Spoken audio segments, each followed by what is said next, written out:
Good morning, everyone. Thanks for joining our virtual media conference today.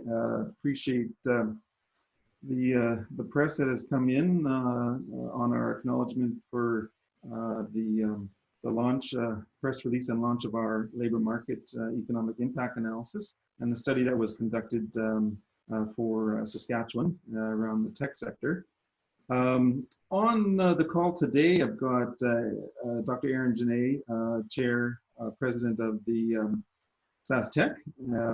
I'd also like to acknowledge we have some of our partners from Western Economic Diversification Canada and Innovation Saskatchewan also on this press call.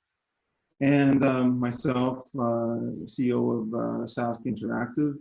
And we have Ryan Hill. He's conducting our technical side here. He'll monitor the chat, and also if you have any questions and raising your hand, Ryan is going to manage that for Aaron and I.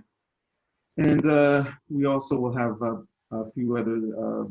There's a board chair from my board, SaskInteractive. Paul Birch may be on board as well, and also other representatives from Sasktech will be popping in and out, I'm sure, on this call. We know that we'll have enough time for Aaron and I to talk about the LMEI study and the approach that we took on commissioning this report. And also we'll be taking a Q&A from the press, which will be monitored through, Ryan's going to monitor that. Anyone who has raised their hand or had any questions in the chat, you can also put that there, and he'll get them up to Aaron and I to do a Q&A. So again, thank you very much, everybody, for attending. I have just a few opening comments on the original process of how we commissioned this report through our stakeholders, which is Western Economic Diversification and Innovation Sask, and through Sasktech. So we did a competitive RFP process. We looked for a company that had experience in data analysis, data gathering, and in our RFP process, we had selected Nordicity Group out of Ontario, and they have a long history in data analysis and data collection in various sectors, various aspects of providing measurements around industry or a industry or a sector in an industry. And from that, that was in March of 2019, and so we were able to get our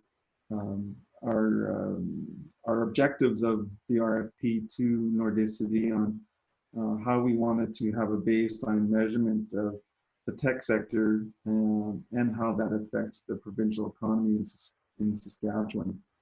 So this is it's a first time ever. It's a study that has been done on the Saskatchewan Tech Sector, and as part of that process, we were quite excited about forecasting and talking about growth and the potential growth of the tech sector in Saskatchewan. So part of Nordicity's economic assessment analysis of that was to really look at a strong methodology around what's happening in the tech sector and what's happening in innovation and around policy around that. And that was the basis of what the labor market economic impact was going to be a baseline for the province.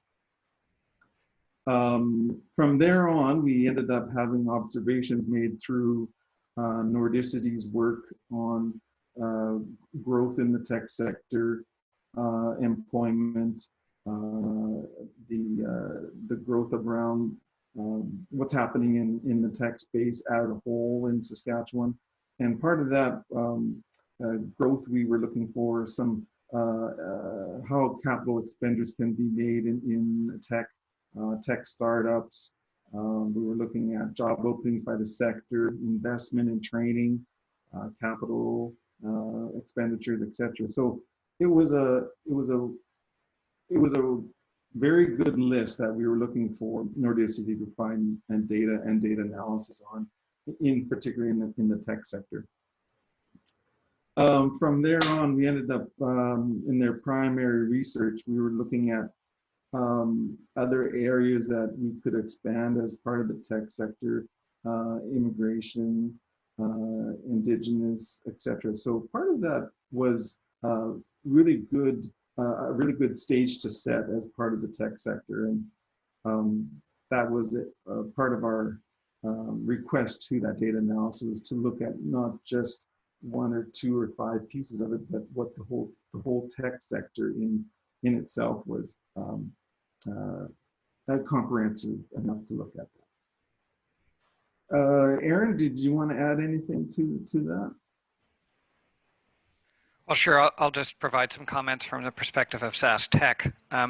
We've been working with the government of Saskatchewan for about 3 or 4 years now. Initially, it's been really obvious that there's a need to support the tech sector. It's a growing sector. It's a growing part of the economy. And the government's been very responsive through Innovation Saskatchewan, but as well through the Ministries of Education, Economy, Immigration. And you know, we've had a variety of initiatives that have been announced over the course of the last few years that have provided the opportunities for the people of Saskatchewan to be participants in the tech sector, and also to grow the tech sector from or to support its heavy growth already. At some point, however, it became obvious that just saying that the tech sector was becoming part of the economy of Saskatchewan and a growing part of the Saskatchewan economy was insufficient. We needed to be able to quantify that in some way. Fortunately for the government of Saskatchewan, we're not the only ones interested in that. Also, the government of Canada is interested in that, and it's been a difficult problem, not just here in Canada, but around the world. So we were really looking for some way to provide a baseline estimate of the impact of the technology sector in Saskatchewan, but also a way to be able to replicate that over a period, so we can have a look at growth. And as it turns out, the data that are gathered by Stats Canada are insufficient for just being able to do that through a simple data analysis. So that's why we required a further study. This is the first of its kind worldwide. It's going to be used as a model for the rest of the country. Western diversification has been heavily involved through every step, and eager to try and find ways to replicate this study in other provinces and other areas, perhaps even other sectors, because this is unique in the way that it doesn't really just look at particular jobs or particular companies, but it looks at jobs across multiple companies, even when those companies don't fall into the same category. And so when you walk through this study, one of the things that will jump out is we look at tech jobs in the tech sector, as you might expect, but we also look at tech jobs in sectors that are just adjacent to the tech industry, that rely heavily on the tech industry to exist. But we also look at those tech jobs that are everywhere else, because we all know that technology is being used by every single company, and there are people hired to support that. So this is as broad as possible to try and understand exactly what's happening in our economy and how that relates and interrelates to technology companies and the people involved in working for those companies. Some of the things that jumped out to us as a sector was that we were already quite we'd already had quite an impact on the economy of the province. At the time of measurement, which is several years ago, because of course the statistics aren't available yet for these last couple of years, and indeed for next year when the census happens, or the year after, we were already over 5% of the GDP of the province of Saskatchewan. We can see that that's growing rapidly. The 52,000 people who are employed in the tech sector in Saskatchewan, the job occupations that we're measuring are growing by 20%, which is pretty significant, especially considering that the average salary for these jobs is 43% above the average salary for all the other jobs in the province, or for the provincial average. that means that there's a lot of revenue provided to the province, not just through the employment of these people, but indeed through the 84% of revenue that's brought in through export sales. And so it's actually been surprising for us to find out that it was as big as it was. And we're involved in it, we're excited about it every day, but it doesn't feel like it's quite as big as it is. But it turns out that it's a significant part of the economy, and it's growing faster than any other part of the economy. The only other thing that we really noted was that it really held up our estimates of the job creation that we've been seeing. In the last 4 years, just from the top 3 categories of jobs that were measured, not even the long tail of jobs, there were over 800 jobs created. That definitely holds up to our estimate of 200 or 300 or 400 jobs a year in our sector that are brand new jobs that we're trying to hire for, and supports the attempts for us to get additional support for our educational institutions, which are able to turn out our highly educated employees. So anyway, we've been really, really thrilled to have such great support from SaskInteractive, Innovation Saskatchewan, and WD on putting together this study. It was an extensive study. It was very well done. There's work ongoing to continue to refine information and plan for next steps. And Saskatchewan now knows more about the tech sector than any other sector, than any other province in Canada. So that's fantastic, and it'll let us leverage that to have good policies in place that are going to support further growth. Thanks, Darcy. Thank you, Aaron. Really appreciate that. Well done. Part of the other process that it was important to benchmark for Saskatchewan, the document and the study itself is really a baseline, and the measurements of that are, very bold and very good steps forward for the province to take as part of the overall process that we went through, and now the revealing of the study itself.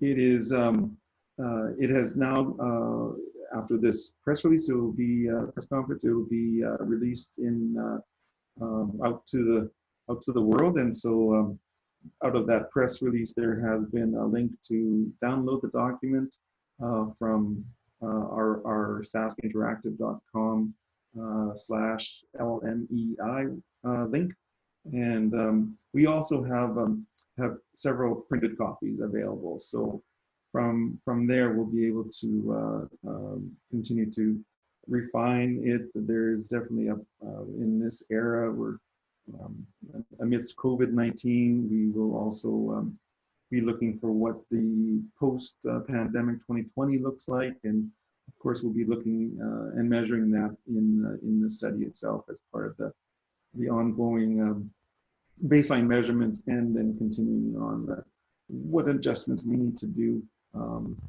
after the pandemic and COVID-19 kind of works its way through, and how we want to do adjustments after that. So I think what we'll do, Ryan, if we have anyone who has raised their hand or any chats, you can let me know, and Aaron and I, we can kind of field a Q&A. I don't know if we didn't have a lot of time to put all the press in together, but I think we have enough people that had the chance to receive the press release and the media advisory. So you can, if there's any questions for Aaron and myself, please let us know.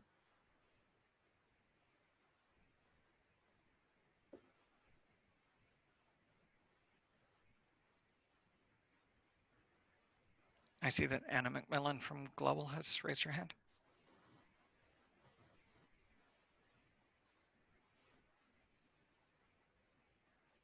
Can you folks hear me? Perfect. So yeah, you said that this is an industry that the province has already shown a lot of support for. Now that we have a better idea of how much this sector contributes to the economy, what do you want to see in terms of additional support going forward? That's a really good question. The province has actually said already that they intend on tripling the size of this sector. And so that really set the tone. They did that kind of as this report was in the process of being generated. So they'd already seen some of the initial draft components of it. And what this is going to allow us to do is to better understand what kinds of measures are going to have the biggest impact on that. We didn't previously. One thing is that the people employed in this economy, or sorry, in this sector, are highly educated. And so there's pretty clear direction that investment that's going to allow that skills training for people who would like to enter the industry, support for those institutions that are already have programs that allow people to enter into this industry, and removing any barriers, especially for immigrants or people changing jobs, which is happening a lot now, would be really, really effective.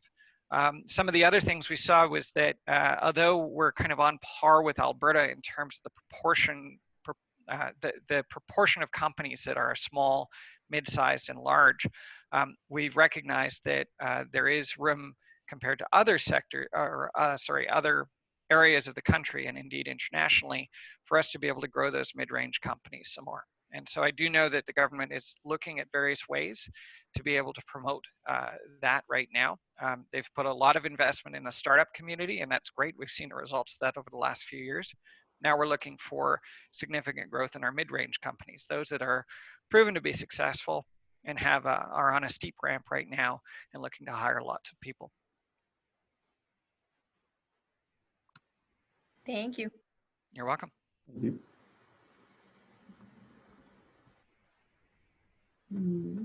Is there any other questions? I don't see. Ryan, do you see any that have come up on the chat? No other questions right now. I can throw another one your way. Sure. Just wondering, I don't have the exact number in front of me, but there was a part in the study that mentions how wages for tech workers in Saskatchewan don't compare to, Vancouver, Toronto, those bigger markets. What's the reason for that? Why can't those competitive wages be provided to workers who, as you said, are super highly educated?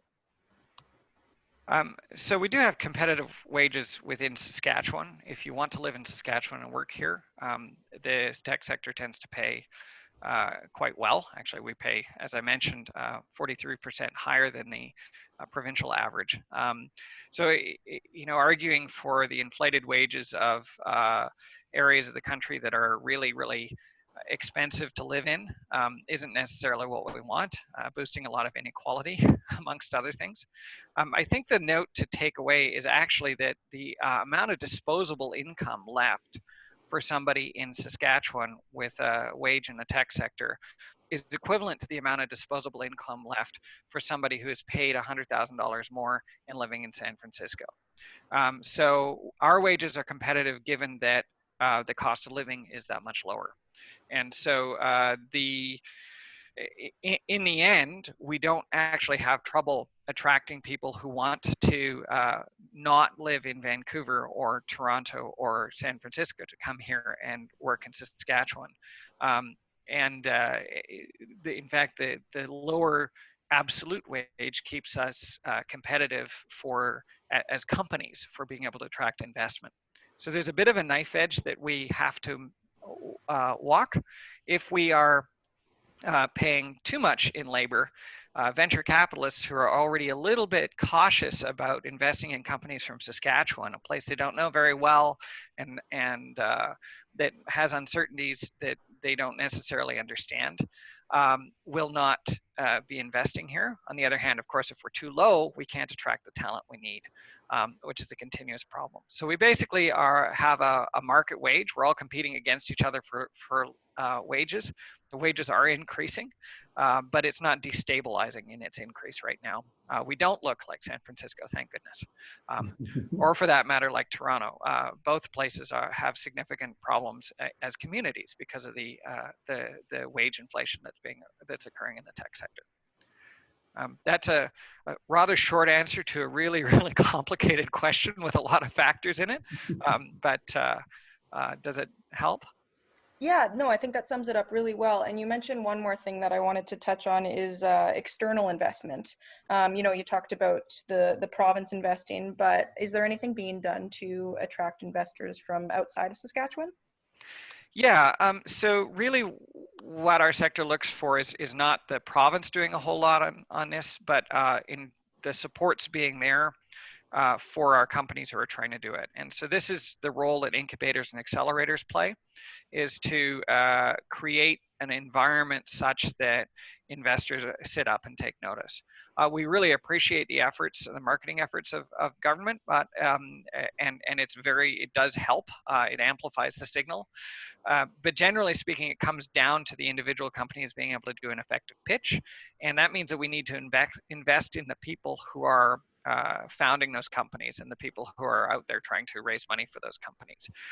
That is something that the government has actually done an excellent job of in the last 3 years, in particular with the development of collabs and the support for Cultivator through Connexus in Regina. Those two incubators have done a lot of work to grow companies in Saskatchewan. Those companies indeed have been able to pull in the last 14 or 15 months record amounts of investment for the tech sector, and indeed over 10 times the amount that we've previously seen in a year. Thank you so much. That's all for me. Great. I think that looks like it's probably all, Darcy. Yeah, I didn't see anything else there. Ryan, are you seeing any other questions on your side? No, we're good. Well, we will let it go from there. I don't have anything further myself to add. I did want to thank everyone here who attended today. Appreciate that. There is a press release that went out to the press on the announcement of the new study. That should be out there.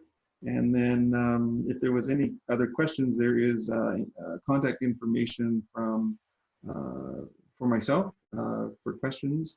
And also there is a communications person from WD and also a communications person from Innovation Saskatchewan to answer questions that may be filtered through over the next while. So if there was nothing else that anyone had as questions, we'll let it go today. Thank you, Aaron, for being my cohort here this morning.